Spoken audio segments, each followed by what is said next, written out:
Pemirsa Surabaya TV, dimanapun kau berada saat ini, di dalam Alkitab saya menemukan orang yang memperkatakan dengan kata-kata yang tepat.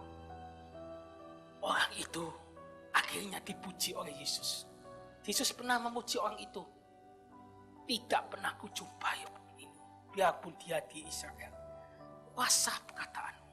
Sebab itu, jangan memperkatakan kata-kata yang sia-sia. Karena kata itu bisa menjerat kita. Sebelum saya masuk dalam firman Tuhan, saya baca di dalam Lukas ayat yang ke-7, ayat 1 sampai yang ke-10 supaya saudara mengerti. Setelah Yesus selesai berbicara di depan orang banyak, masuklah ia ke Kapernaum. Di situ ada seorang perwira yang mempunyai seorang hamba yang sangat dihargainya. Hamba itu sedang sakit keras dan hampir mati. Ketika perwira itu mendengar tentang Yesus, ia menyuruh beberapa orang tua-tua Yahudi kepadanya untuk meminta supaya ia datang dan menyembuhkan hambanya. Mereka datang kepada Yesus dan dengan sangat mereka meminta pertolongannya. Katanya, ia layak untuk ditolong. Sebab ia mengasihi bangsa kita dan dia layak menanggung pembangunan rumah ibadah kami. Lalu Yesus pergi bersama-sama dengan mereka. Ketika ia tidak jauh lagi dari rumah perwira itu menyuruh sahabat-sahabatnya untuk mengatakan kepada Yesus, Tuhan, janganlah bersusah-susah, sebab aku tidak layak menerima Tuhan di depan rumahku. Sebab itu, aku juga menganggap diriku tidak layak untuk datang kepadamu. Tetapi katakan saja sepatah kata, maka hamba-Mu itu akan sembuh. Sebab aku sendiri seorang bawahan dan di bawahku ada prajurit. Jika aku berkata kepada salah seorang prajurit itu pergi, maka ia pergi. Dan kepada seorang lagi datang, maka ia datang. Ataupun kepada hambaku, kerjakan ini, maka ia mengerjakannya. Setelah Yesus mendengar perkataan itu, ia heran akan dia dan sambil berpaling kepada orang banyak yang mengikuti dia dan berkata, aku berkata kepadamu, iman sebesar ini tidak pernah aku jumpai sekalipun di antara orang Israel. Dan setelah orang-orang yang disuruh itu kembali ke rumah, didapatinya lah hamba itu telah sehat kembali. Saudaraku, di sini ada orang yang bukan Kristen, tapi orang ini baik. Dia sering memberi santunan, memberi sumbangan kepada para pendeta, para hamba Tuhan untuk membangun rumah ibadah. Rumah ibadahnya dia diberi sumbangan. Dan hamba ini, perwira ini, hambanya sakit, pegawainya sakit. Saya juga punya pegawai. Kalau pegawai saya sakit, saya kan bisa ini. Ada uang cepet, nopek gitu ya. Beri dokter, suntik sana supaya sembuh, bisa. Tapi hamba ini beda. Dia hambanya sakit, tapi perwira ini mencarikan obat untuk hambanya yang sakit.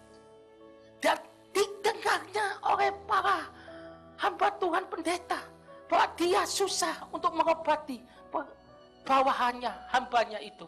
Sebab itu dia datang pada Yesus untuk supaya Yesus menyembuhkan bawahannya, anak buahnya perwira Kapernaum itu. Tetapi di dalam perjalanannya Yesus ke kampung Kapernaum, di tengah jalan perwira itu datang pada Yesus. Dia katakan, Tuhan Yesus, jangan engkau susah-susah ke rumahku, jauh dari rumah bawahanku. Katakan sepatah kata, katakan sepatah kata, katakan sepatah kata, hambaku pasti akan sembuh. Saudaraku, iman yang besar, iman yang kuat, iman yang menjarah, dia katakan sepatah kata. Kalau Yesus bilang sepatah kata, dia mengimani.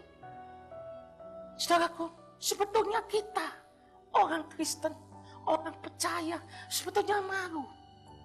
Tempo kita, kalau kita sakit, kalau kita sedang dalam kesulitan, sedang menghadapi masalah, sedang apapun, kita ini menelpon hamba Tuhan. Di tempo hamba Tuhan mendoakan dari telepon aja kita rasani. Hamba Tuhan apa? Masa aku telepon, mengapa tidak mengunjungi rumahku? Mengapa aku tidak ditumpangi tangan supaya aku sembuh? Kita ditipu begitu. Tapi Prawira ini orang yang tidak mengenal Tuhan, yang tidak percaya. Tapi dia percaya dengan iman. Kalau Yesus yang mengatakan, dia pasti sembuh. Saudaraku yang kekasih dan Tuhan, oleh karena itu, pada pertemuan kali ini, kita belajar dari seorang Prawira itu. Dia seorang yang sosial, yang baik, yang punya sosialitas pada tetangganya yang baik. Dia belajar untuk memberi. Dia juga belajar untuk menolong bawahannya. Dan dia ada suatu kata yang bisa terucap dari dia. Dan kata itu dipuji oleh Yesus.